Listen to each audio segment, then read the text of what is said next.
you met with the residents of Monaco yesterday and you promised them full compensation.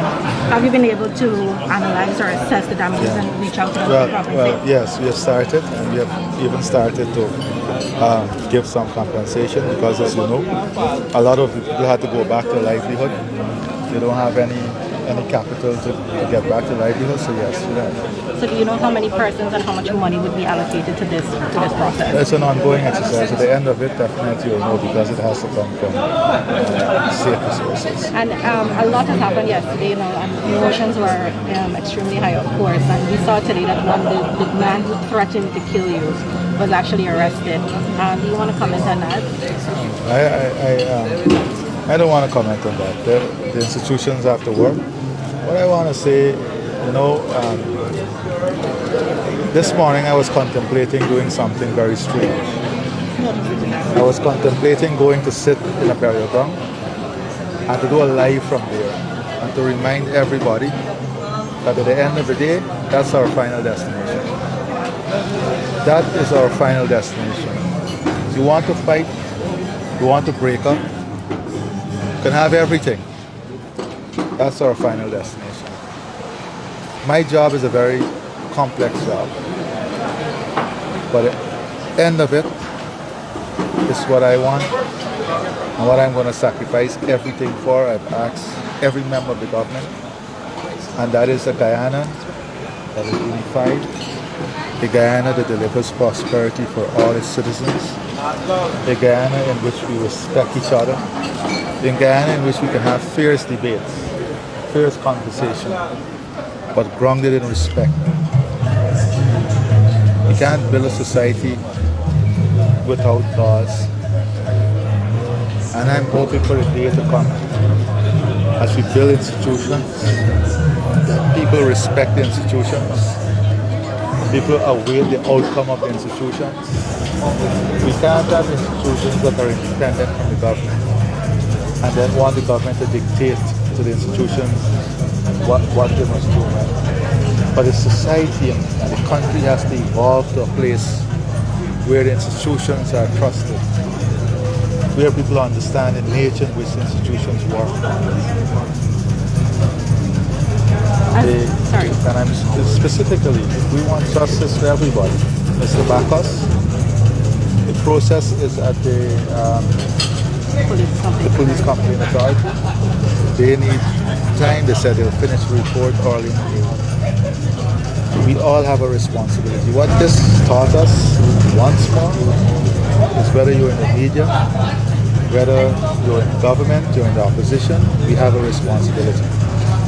All of us can decide tonight if we want this country to unify, if we want this country to come together, and if we want to achieve the one goal. For me, I've made a decision. I have made a decision that every single thing that I have, every single ounce of energy is directed towards this. At the end of the day, it's a democratic society. I want people to understand. I want to work with people. I will come to every community. I will come to every door. I want to work with people. I was in South. Immediately there are things that has to be done. Right away, I've asked the Minister of Finance immediately to do work on a supplementary provision. I will go in Buxton, I will go in Kanji, I will go in the Rupununi, wherever it takes. Because I want to work with every single Guyanese, every single group. Every single group. You look at Rwanda. I just came back from Rwanda. And what President Paul Kagame did, they went through genocide. More than 1 million people died. Kigali was flattened and they built it back in 20 years. It can compare to anything you know. You talk about Dubai, all these places. Go and see what they did. They did it with the heart and soul of the people. They did it with the heart and the soul of the people.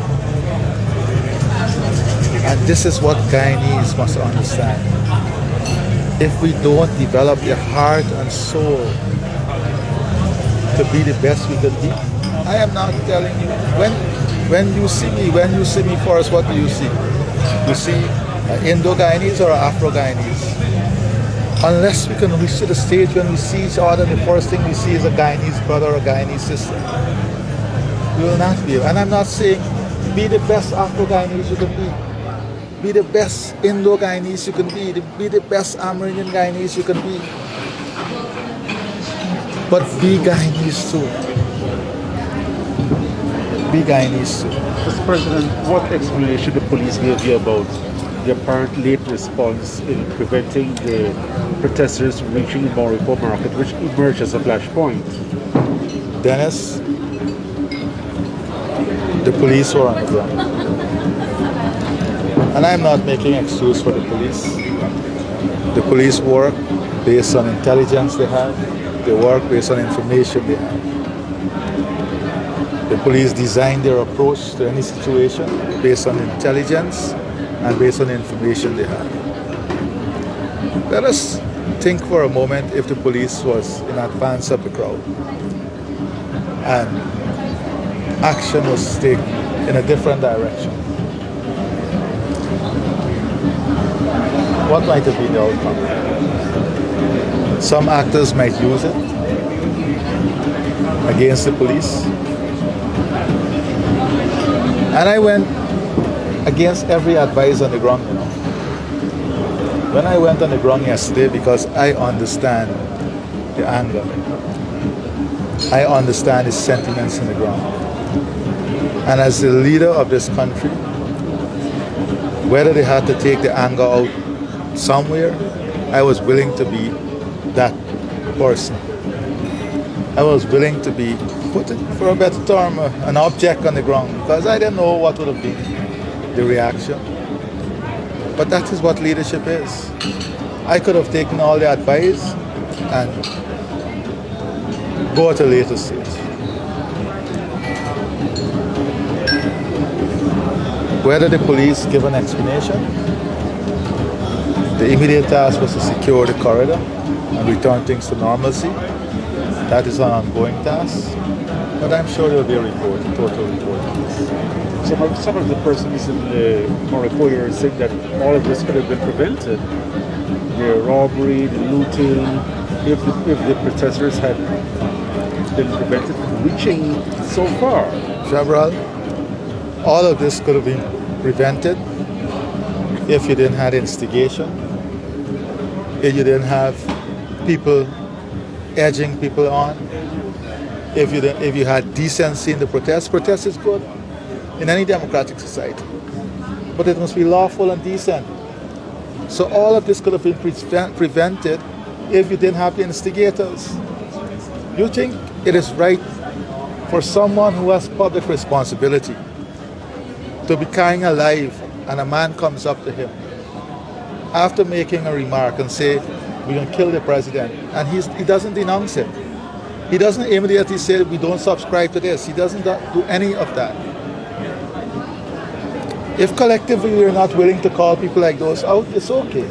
It's okay. But let's not hide from it. So if people had acted decently, if people were not instigated, if the message of hate is erased, and you know what? A lot of these people preaching the message of hate are not doing it from these borders. They sit comfortable somewhere else and they do it. And if together I see here many young people, almost all young people except you. Yes. You're young at heart. This country belongs to all of you. And if together we can set the norms and we can set what the boundaries are, and to tell every single person who operates out of that boundary and out of that norm when they do so, that we don't support what you're doing, we disagree with what you're doing. We can move forward. Read the story, young journalists, read the story of Paul Kagame, President Paul Kagame, and read the story of the new Zambian president.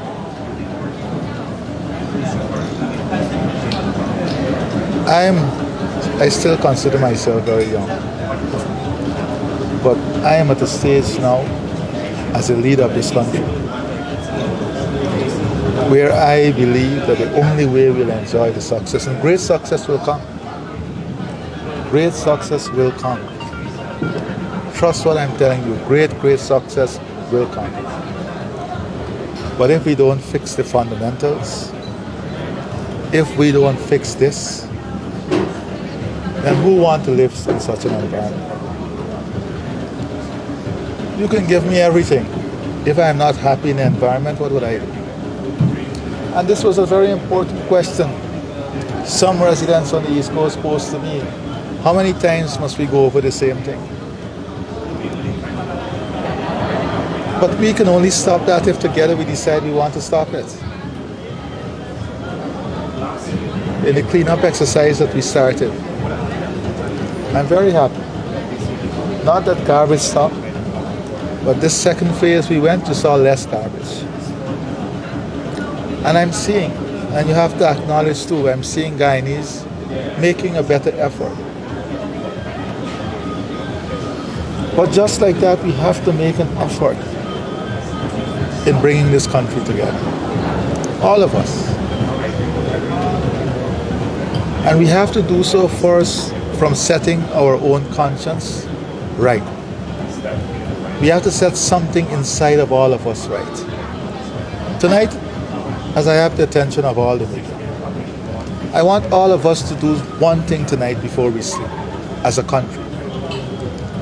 Let us ask ourselves, what is it we want of this country? And what is it we want of ourselves to achieve that? Let's put aside the politics for a moment. The politics will take care of itself. In 5 years, you go to the elections. You vote to your conscience. You vote to... That is how democratic society works. When the elections are over, the government must work with all the people. And that is why I'm trying. You see this, I'm going to every single community. I've asked the ministers to go to every single community because we want all the people to engage on this project Guyana, building the one Guyana. But we have to fix this. Some people say it's a soft issue. This is not a soft issue. This is a very hard issue. It disrupts commerce, it disrupts business. You had children who had to write exams yesterday. You had people, one man had 35,000 chicks. I'm told most of the chicks died. Is this what we want? Is this the type of country we want to carry on with? Or are we going to come to a realization now? Come to some sense of understanding now that the future we want to build requires something different. It requires something different. Let us be that difference. Let us be that difference. Let us start together here. Let us see ourselves as this new breed of media, young media, and maybe I should work on a project with all the young media people. Let us see ourselves as an important part of that change agenda. I am not telling you that I want you to go out there and shout on a hill, vote Air Finale or vote PPP. No, I don't want you to think politics. I don't want you to think politics. I want you to think about this country, this future that we want to build. I want you to think about this one Guyana. Let us come together. Let us start a new movement. Let us start a revolutionary movement that points to this one positive direction. We can do this. We have it in us to do it. That's all I want to say.